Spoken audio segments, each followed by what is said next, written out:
Hey everyone, this is the Black Manga Critic here with another video for Fantastic Fridays. And today I wanted to do a review of The Vision Volumes 1 and 2, but I didn't have a lot of time. Today was a very busy day, so I'm still going to put that out, but I'm going to put that out tomorrow. I don't know what name I'm going to use for Saturdays. I mean, I probably shouldn't come up with a nickname or anything like that. But just know that I'm going to put out The Vision Volume 1 and 2, an analysis and a review. That's going to come out tomorrow on Saturday. So look up for that. Feel free to look on my Twitter at The Manga Scholar for that update. And, be around my YouTube channel, and you'll probably get a notification if you're subscribed. So remember to like, comment, and subscribe for, notifications on all of my videos and content and all that stuff. So I guess I just want to get into the review and the analysis of the film, because I wouldn't say I'm a massive Spider-Man fan. I wasn't a huge fan of the comics or anything like that outside of the 12-issue Secret Wars arc that came out in the 80s by Jim Shooter, and I like that, but I didn't really read anything other than that in terms of the comics or anything like that. But I was a big fan of the 90s Marvel Spider-Man TV show. I thought that was fantastic. I grew up with it, the X-Men cartoons, all that stuff. So I'm a big fan of that. And the Spectacular Spider-Man I thought was also a great cartoon that came out, and I want to say the mid-2000s or something like that. But that was awesome. I love that series as well. So I guess just getting to the film, I would guess the first thing I really loved about it was the Queens aspect. And I think that if you're going to do a review of Spider-Man Homecoming, you really need to have not necessarily a decent grasp of Queens, but you just have to understand that this is a film for people that grew up in either Queens or Brooklyn or certain parts of Manhattan, maybe the Lower East Side, things like that, the Bronx. But this is very much so a film for people that grew up in Queens. I grew up in Queens. I'm a New Yorker. I grew up in Holland, Queens. I know a lot of. I traveled around as a kid throughout Queens, so I know Queens pretty well. I know the bus systems pretty well. I know the bus routes better than I know the train routes. You know what I mean? So I'm a Queens boy, born and bred. So I guess the first thing to start is that they did it right. I mean, they really did their homework. I didn't know until after I saw the film that Tom Holland actually went to Bronx Science to sort of get a feel for the New York City borough sort of vibe, what it would be like to attend a high school, not necessarily in Queens, but just in that New York City borough area. And he did a phenomenal job. I mean, I thought that he really felt like a high school student that I would have met when I was a kid, because I went to a school that was sort of close to a little close to the Nassau County borderline, but not so close that I wouldn't ever meet any high school kids of color or anything like that. I mean, my school was predominantly black, Asian, Latinx, so that was my childhood, and we had maybe a few white kids running around, trying to fit in or whatever. But I mean, Tom Holland felt like a high school kid. He felt like a high school kid in Queens that I would have met, that I would have hung out with, because I was a nerd, but definitely on the low in a lot of ways, because I love science, I love physics, chemistry, bio, all that stuff. But I was definitely a nerd on the low. Now I'm not a nerd on the low. I have this YouTube channel. I'm on Twitter talking about my black nerdiness, and shout out to Tom Holland for doing a great job of depicting nerdy Spider-Man, and just a Spider-Man that is very much so Peter Parker, right? It's not it is about being Spider-Man and doing all the things, and you see a point in the film where he really wants to be Spider-Man more than he wants to be Peter Parker, where he's just finally I get to wear the suit and go around fighting crime and all those things. But it really is a film about him being Peter Parker, about sort of figuring out how to sort of live both lives in a sense, how to really be the hero that he's supposed to be, how to win Tony Stark's favor, Happy's favor, and also be Peter Parker and make sure that like he maintains his friendship with Ned, and anyone else that he is like good friends with. So I thought Tom Holland did a fantastic job as Spider-Man. I love Ned. Ned is definitely a kid that I would have met at the high school that I attended. Like he's all about Star Wars, all the nerdy stuff, and he's proud of that. Like, and he's just like, hey, like I'm a nerd. I love like all of this stuff. I love physics. I love chemistry. I love computer science. I love all these things. And he's not he's not trying to hide that at all. It's just, and that's what makes him like a great compliment to Peter, right? Because he's just like, hey, like, you can be a nerd and love everything that comes with that. You can and still like want to go to a party, want to do things that nerds are supposedly not supposed to do. I mean, I know I like I'm a nerd, but I love going to parties and I love having a good time and I love hanging out with people that may not be so nerdy in the same way that I am or whatever. But I've never been one to turn down like an awesome like get together or whatever. So I appreciated that because he really needs his friend to sort of like ground him in a sense, to be like, hey, like you gotta really like understand that like you're a kid, like you actually are a kid, like he tells him you're a kid, and he has to understand that, because like if he doesn't, like he's gonna go around saying, well, I just dropped out of high school, I won't ever have a job, I won't like build any semblance of like a childhood that isn't steeped in like just being Spider-Man. You know what I mean? Like he holds him down. Ned holds him down, and he's just a fantastic character. And I love that he's a kid of color. Because like this film is all about kids. It's all about. It really is about about kids of color, and all of them just like just existing. You know what I mean? Because I think a lot of other films like try to sort of push the multicultural like card in a way that is like disconcerting. And I think like Spider-Man Homecoming doesn't do that. It's just like, yo, like if you go to a school in Queens, any high school in Queens, like more often than not, like the kids are gonna like, it's mostly gonna be like kids of color. You know what I mean? So get used to it. Like if you're a viewer and you were like, oh my god, why is MJ or Michelle a black girl? It's like, get over it, man. Like like it is 2017.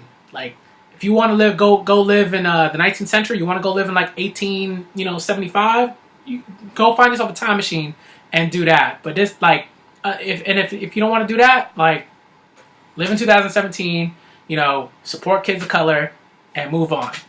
So I love the fact that they had so many like characters of color. I thought that was an amazing thing. It felt fresh, but also just like normal, because like for me as a kid growing up in Queens, like most of the people that I knew were people of color. You know what I mean? So I thought that was cool. And Michelle was just a great character. Like like I'm gonna keep going with the characters, but like Michelle was a great character. I thought she just like brought like a real like just intelligence to the humor that she brought to the movie. In a way that wasn't like overbearing. They didn't overuse Zendaya at all.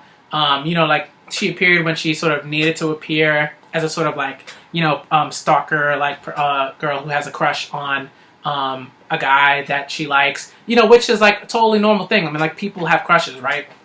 And rather than having the whole sort of movie like hinge on like Peter's crush on Liz, like what they say is that, okay, like it's not only that like Peter has a crush, it's like clearly Michelle has a crush on Peter, but it's not like it doesn't ever like get in the way of her being a character. You know what I mean? It's like Michelle's still very much so like a black girl who is just like proud of who she is, proud of her intelligence, and then just and like it doesn't get in the way of like just her like helping them win the decathlon, and all those other things. Like she's just cool. Like she's a cool person. She makes witty comments, and she has a crush, and like that's normal. Kids have crushes. Adults have crushes. Like it's a normal thing. Girls can have feelings, and that doesn't need to be like some ridiculous like Lifetime movie type shit. Like it just could be like normal crush. So I appreciated that. I also liked what they did with Aunt May. They didn't they also didn't overuse her. You know, Marissa Tomei is just a great like actor in the sense that she knows how to hold back. Because like if you ever seen My Cousin Vinny, like Dad is not like holding back, right? Like Marissa Tomei, My Cousin Vinny is like loud. You know, she's trying to get it, like, but is very intelligent. But like in Spider-Man: Homecoming, like she's just like, okay, I'm just here to like, you know, take care of Peter, maybe get some free sticky rice, you know, from the Thai guy, and just like, you know, keep it moving, right? And when she needs to be emotional, like you know, when she needed to be emotional, she was emotional. You know, when Peter's going, you know, not, what was it? When Peter doesn't, when Peter doesn't answer the phone 5 times, like, she's worried, right? She's visibly like upset and everything like that. And like it's just like a genuine moment between the two. You know, Peter is also genuinely upset. And the excuse that he gives is sort of like, all right, like it's just a very layered set, like way of, you know, saying that like Peter's feeling distraught because, you know, he just lost like his suit. He doesn't feel like he can really be Spider-Man in that sense. You know, but he's also really lost a Stark internship. Like it's like, you know, if you're a kid and you lose something like that, like it's gonna hit you hard, especially if you're a kid that's like down on his luck. You know, if it was me, and like I remember I got into this program when I was in college, and if I had lost like, you know, that program, like that sort of like fellowship, like and stipend that I was getting, like that would have been devastating. You know, so I understood like, you know, that Peter was like devastated at losing like the one thing that really like sort of uplifted him out of sort of like, you know, he's not impoverished, but like, you know, money's tight. You know, so I understood that because when I was growing up, money was tight. So I totally understood that, like his feelings and like, you know, talking with Aunt May and just like, you know, divulging that fact and like her just, you know, understanding and being Aunt May and like consoling him and then, you know, moving on. Like she didn't need to be like super witty or anything like that or like really, really spry or anything like that. It's just like she was just a good aunt, you know? And they didn't overplay the hot aunt thing. Like it was just like, hey, like she's Marissa Tomei, she's playing Aunt May. Let's move on. Michael Keaton as the Vulture. Oh man, I mean, like he was so good.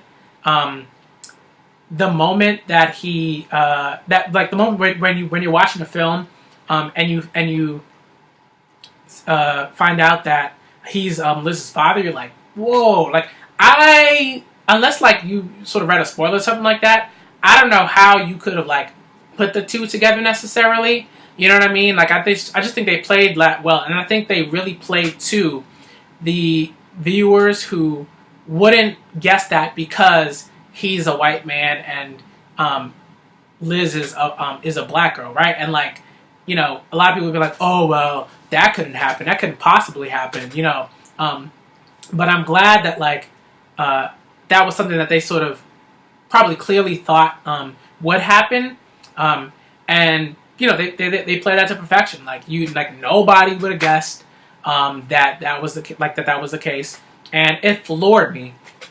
And what I also liked was that when Peter and Michael Keaton are like, you know, looking eye to eye, right? Like that's like intense because he's just like starting to figure out that he's Spider-Man, and it doesn't take long, right? That's what I liked about it. Like it didn't take very long. He put two and two together. You know, he just got it, and it was like a very like really to me like a really cool nod to the first Spider-Man film where Willem Dafoe is just like, yo, like I know Tobey Maguire is Spider-Man, and like I'm gonna get this mother, like I'm gonna get him. You know, I'm gonna try to, you know, screw around with him a little bit, and then I'm gonna kill him. And like Michael Keaton's like, he's not even trying to like screw around with Peter necessarily. He's just like, don't fuck with me. Like, if you want to live, and if you want your aunt to live, and if you want everyone else that you care about to live, your friends, Ned, and all those other, maybe Zendaya, Michelle, like all those other dudes, like you need to stop fucking with my shit. And I love that. Like he was so serious. He pulled the gun out in a sense. Like I remember a moment where I was dating one of my exes at the time, and one of her friends, like, you know, we went around for like a drive along or whatever, and like one of her and her friend, we both get out the car because both of us have to go use the bathroom, so we go into like McDonald's or whatever, and then we like hop back out. And before like we get back to the car, like this guy pulls out a gun that he's just holding, and in my head I'm like, yo, why is this white boy like pulling out a gun like in the middle of like nowhere? Like he's not like I knew he wasn't gonna do anything, but it was still like it's like that moment where it's like white guy like pulls out a gun because he's trying to like assert his like masculinity and shit like that, but also he's trying to be like don't fuck with me, like don't fuck with the shit that I like, care about or whatever. But it just reminded me of that because I was like, yo, like this is like some real shit. Like this dude is crazy, So like Michael Keaton did a fantastic job as the Vulture.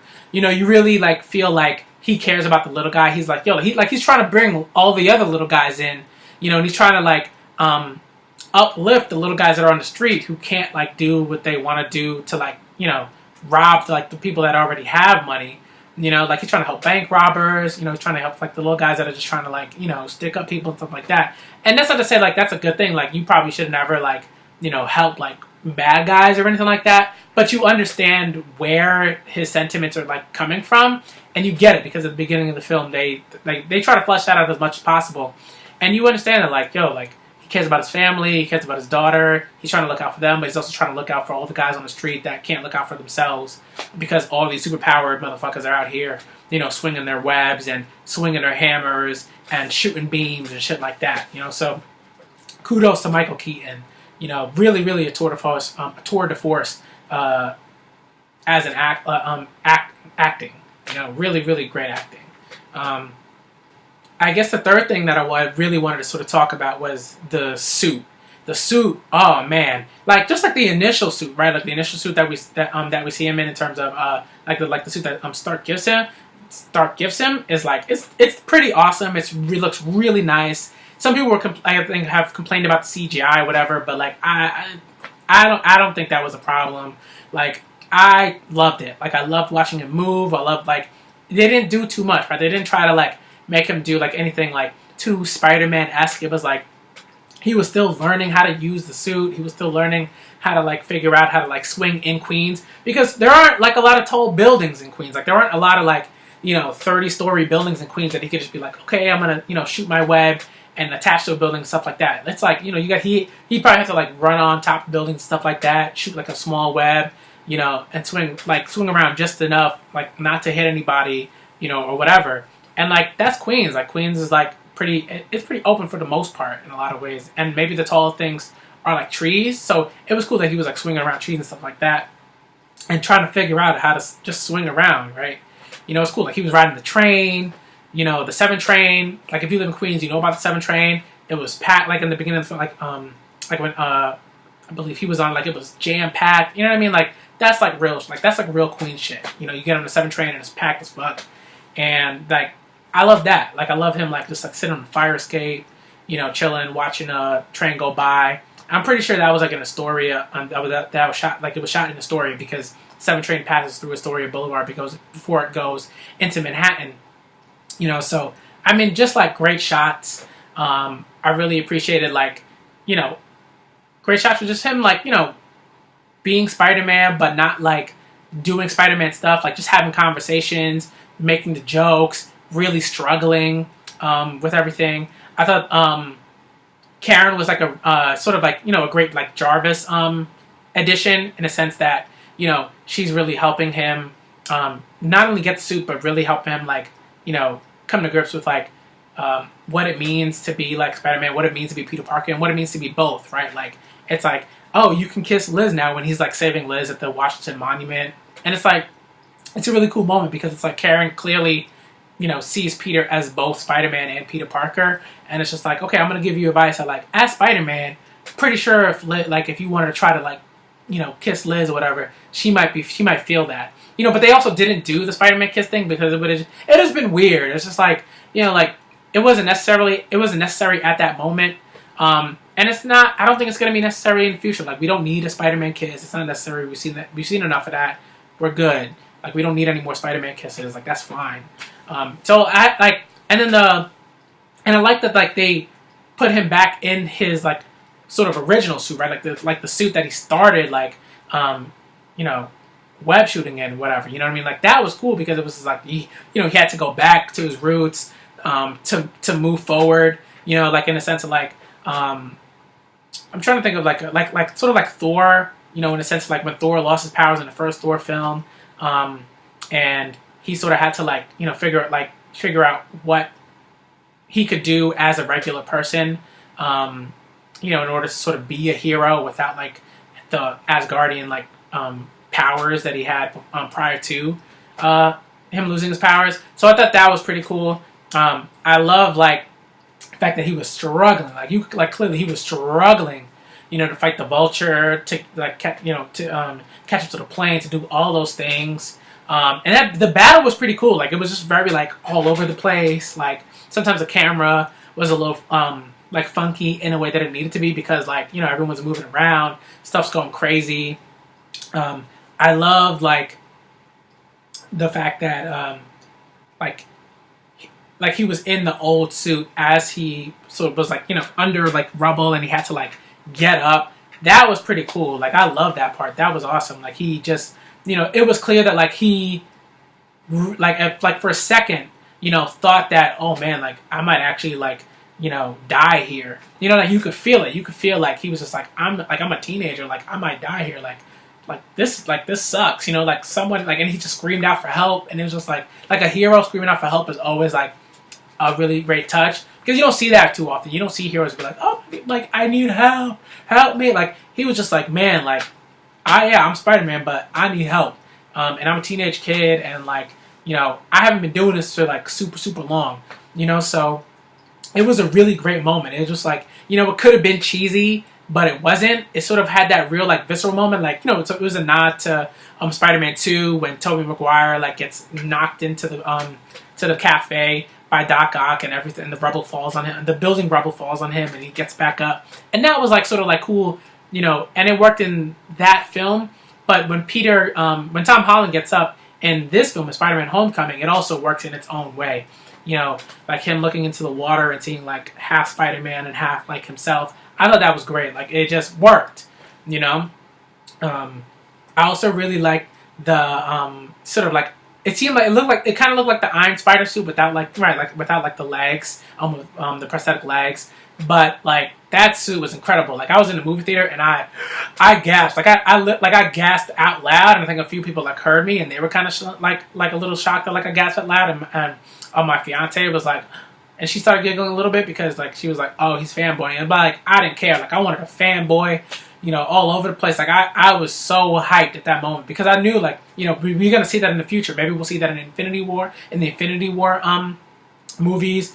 We'll see that in Phase 4. And I feel like the next Spider-Man film is going to be like sort of like a Civil War-y kind of variant or an Avengers like variant. But I'm looking forward to that. That's going to be great. That's just going to be great. And I just quickly wanted to say that I love like how like sort of infrequently they used Tony Stark in the sense that like when you saw him, like you needed to see him. You know what I mean? Like when he wasn't there, like when the suit was like when he was talking through the suit, I thought that was neat. Like it was a cool sort of nod to say like, okay, like I'm gonna give you a talking to, but I've still got like other stuff to do or whatever. And it was sort of like clearly like Tony cares about Peter, but it was almost like the movie was sort of trying to like sort of show like the directing and everything like that was sort of like trying to show us that like he needs to step up more. Like he can't just be sort of like a ghost figure in a sense. Like so when he did show up at the Staten Island ferry incident, it was like, yeah, you damn well better show up because like you haven't really been a mentor to Peter in the way that you needed to be. Like you can't just like say, okay, do this, be a good hero, and then like run off to like some party and like I don't know, maybe it was like Mumbai or something like that. I feel like he was in India or maybe a West Indian country or something like that. But it was like clear that he was just like not doing the mentor role properly. And I think at some level he really understood that like, okay, like I have to be here and I have to give like him some tough love because if I try to give him tough love through the suit, like that'd be kind of like stupid, you know what I mean? Like that'd be like ridiculous. But if he's here, he can actually be a mentor to him in the way that he should. And I appreciated that, And then at the end when he's like giving that sort of like little test to sort of say like, okay, like has he matured? Has he learned his lesson? Blah blah blah. I thought that was cool. Like it was great. You know, it was comedic in the way that it needed to be. You know, and yeah, I mean, I love the film. You know, like if I had to rank it like out of 5, I'd probably give it a 4 out of. I'd probably give it a 4 out of 5. You know, like I want to give it a 4.5 out of 5, but I feel like doing that, people would be like, oh, well, why'd you give it a? You know, no. I'm giving it a 4.5 out of 5. Like it was a fantastic film. I loved it as a Queens native. I loved it. Tom Holland was fantastic, impeccable. Michael Keaton, impeccable. Tony Stark, as always. You know, Robert Downey Jr. is always really great in his role as Iron Man, as Tony Stark. You know, Ned was a great character. I love the characters. Like Zendaya was fantastic. You know, some of the like comedy, like Donald Glover was cool. Hannibal Buress was great in their comedic roles. But yeah, 4.5 out of 5. This is a great film. I highly recommend it. It was fantastic. Like I loved it. Like I haven't laughed that much in an MCU film since the first, like since Guardians of the Galaxy, because that was just a funny film. It didn't push the humor too much, and Guardians of the Galaxy 2 definitely pushed the humor a little bit. But if I had to compare Spider-Man: Homecoming to anything, it would be like Guardians of the Galaxy. Like it was like just that fun vibe, really funny, but it got serious when it needed to. Just a great film. I loved it. So I'm gonna end the review there. You know, like, comment, and subscribe. Find me on Twitter at the Manga Scholar. And you know, have a great night. Look out for my reviews of The Vision Volumes 1 and 2. That's gonna be one video. I'm just gonna go straight through both volumes, give you a full analysis and review of them because I love them both. I'm just gonna give you a great review for them. And like, comment, and subscribe. You know, look out for my other videos. Look out for the videos I'm gonna put out tomorrow. I'll let you guys know on Twitter. And if you subscribe, you get a notification. So please like, comment, and subscribe. I'm the Black Manga Critic, and I'm out.